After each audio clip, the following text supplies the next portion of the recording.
Do you know that when someone offers you an odds to bet, it presents a certain opportunity to make money?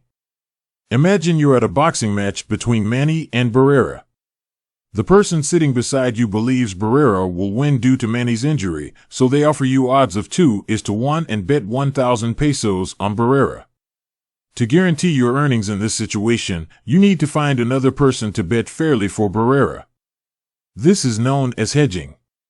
Now, the crucial question is, how much should you bet on Barrera to ensure you maximize your earnings?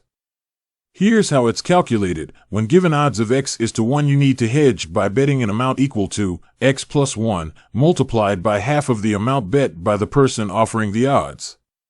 For instance, if the person giving you 2:1 odds bets 1,000 pesos, you should bet the second person with 2 plus 1 multiplied by half of 1,000, which is 3 times 500 equals 1,500 pesos.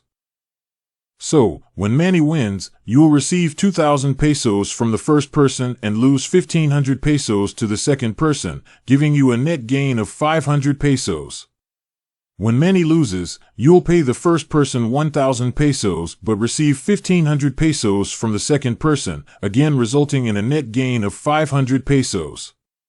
In other words, no matter who will win, you are guaranteed to earn money. This strategy, called hedging, ensures that you always make money, even in business scenarios that follow similar situations.